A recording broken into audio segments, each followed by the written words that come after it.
It's not as if she were a maniac, a raving thing. She just goes a little mad sometimes. A samurai kneels in silence, blade unsheathed. His crime, poverty. His sentence, ritual. In Japan, dying with honor is noble. In the West, it's a tragedy. Why? Everybody dies in the end. Whether you've lived a good life or taken from everyone along the way, you die. The Eastern philosophy clashes with the Western system in a major way when it comes to taking this into your own hands. Films like The Last Samurai comment on it directly. Dying on the battlefield or by one's own hand, if necessary, is seen as noble. Westerns especially highlight that survival is paramount. After all, what's the point of glory or honor if you're not alive to benefit from it? Being an American myself, I find this dichotomy extremely interesting and want to drill down into how it's portrayed in film. Let's start with a film I already mentioned, The Last Samurai. Tom Cruise plays Nathan Algren, an American soldier who fought against American Indians. Ken Wannabe plays Muritsugo Katsumoto, a leader of a rebellion in Japan against Western modernization. Algren is grief-stricken by the horrors he witnessed as a soldier. Katsumoto feels that the deaths he saw on the battlefield were giving people their rightful deaths. This movie perfectly spells out how Western culture deals with guilt internally, and the Eastern warrior is much more a part of a larger group. It is prideful to die a warrior's death, and while in America we still honor those who die fighting for our ideals, there are many sorrows and even reservations towards sending those we love to die for any matter, no matter how important. General Patton said it best with, "The object of war is not to die for your country, but to make the other bastard die for his." Algren embraces the Bushido Code by movie's end, but there are still cultural clashes. The Emperor asks how Katsumoto died, and Algren agrees to tell him how he lived. While Algren doesn't die on the battlefield with his compatriots, he sees the beauty in Katsumoto's sacrifice. Harakiri is an autopsy of this mindset. Harakiri is a term often used interchangeably with seppuku, referring to a ritualistic form of service by disembowelment, historically practiced by samurai in Japan. It was seen to uphold a strict code of honor, and seppuku was sometimes seen as a way to avoid dishonor or to demonstrate loyalty to one's lord. Bushido, or the samurai code, upholds loyalty, self-sacrifice, and honor above all else. Service, aka seppuku, is seen as moral cleansing or refusal to be captured. In the Masaki Kobayashi masterpiece of Harakiri, a samurai clan has multiple visitors come requesting to seppuku on the clan's land, but instead the clan give them charity. When more continue coming in, possibly only in search of alms or money/charity, the leaders decide to make an example of the next seppuku bluffer. They find Matome to only have a bamboo sword and force him to commit seppuku with it. Over the course of the film, Tatsuya Nakade, our fearless protagonist, clashes with the samurai responsible for his surrogate son, Matome's death. The film seeks to expose the facade of Bushido by Tatsuya Nakade defeating 3 samurai from the clan and taking their top knots. Rather than take their own lives in humiliation, these samurai went into hiding. The clan is also called out for their mistreatment of Matome, and in anger, the clan leader asks others to kill Nakade, of which many die before Nakade takes his own life while simultaneously being shot by matchlock guns, which is clearly not the samurai way. Nakade exposes how the code is used not to inspire virtue, but to protect image and power. Nakade's story over the course of the movie reveals that poverty, illness, and love for family are ignored in the name of keeping tradition intact. When the clan covers up what happened with Matome and Nakade, this shows Bushido as a performance used to maintain status rather than reflect true values. The armor Nakade destroys during the film's climax isn't just a suit, it's the hollow idol of Bushido itself. The movie as a whole promotes actions that are guided by love, loyalty to family, and a deep sense of justice, not blind devotion to codes. Harakiri suggests that blind adherence to tradition can be a mask for cruelty and corruption. Bushido in this film is not noble. It's weaponized to maintain power and reputation at the expense of real human lives.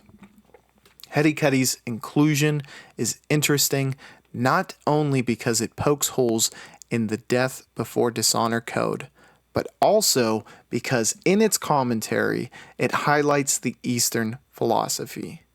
Many of you, like myself, may be interested in why the taking of one's own life may be looked at more favorably in Japan, especially years ago in comparison to America.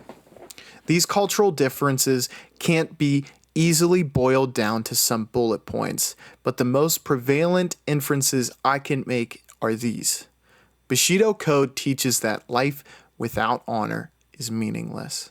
So taking one's own life to save face is better than living, having lost public standing. The core values of Japanese life are collective, and individuals are subordinate to the group. Western ideology is much different. Culturally, we have a large Christian influence that makes many believe service is a sin. Individualism is the norm, and many find the self to be central, and that we must fight to preserve one's own life. The tenets of capitalism also see survival, productivity, and success as virtuous. One final difference I would make is that Eastern cultures find that taking one's own life could spare their family shame depending on circumstances.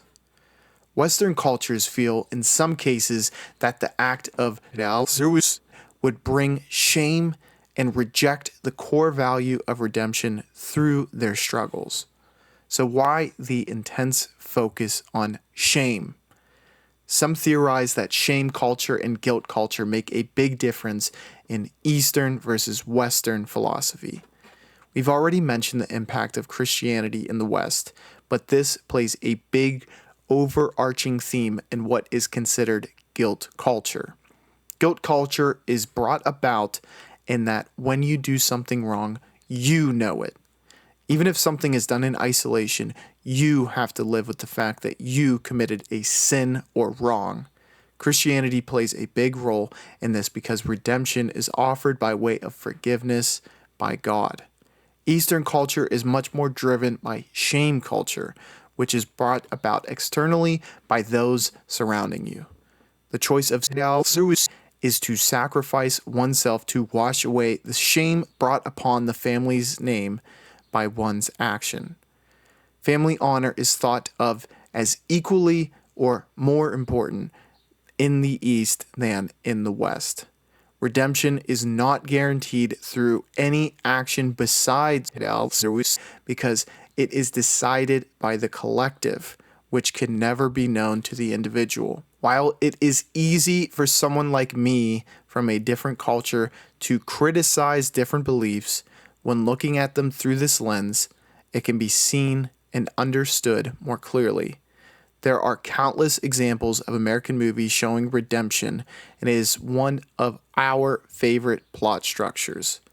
We also have countless examples of characters fighting tooth and nail to survive the ever-growing shadow of death. The lone survivor is a tremendous example of Marcus Luttrell refusing to die. We've covered an example of Western culture accepting Eastern philosophy and even Eastern philosophy being rejected. But let's take an example of how Western culture can be rejected within Western culture. The example of this being rejected is in $1 Million Baby. I won't go into a deep explanation as I have with some of the other films I mentioned, because even those of you who have not seen it are probably aware of the plot by word of mouth or even parody. In the end, Hilary Swank is left a quadriplegic after a championship bout gone awry. Clint Eastwood lovingly takes her out of her own misery following heartbreaking pleas from Hilary Swank. $1 Million Baby is a Western rejection of clinging to life despite how grim the circumstances are. Eastwood still shows the philosophy in his initial rejection of such an idea. I am of the Western mindset and would implore any of you going through a mental struggle to reach out to someone for help. However, and want to state this explicitly, the meaning of this video was to take a look at the two opposing views and not convince you that one side is correct despite my stating my stance. Movies like Letters from Iwo Jima, also directed by Clint Eastwood, show a different view of death. When a sect of officers during World War II take their own lives, others reject this and find it more noble to continue the fight. Again, this isn't mentioned just to bolster my own beliefs, but rather to show a director can acknowledge and illustrate the feelings of both philosophies.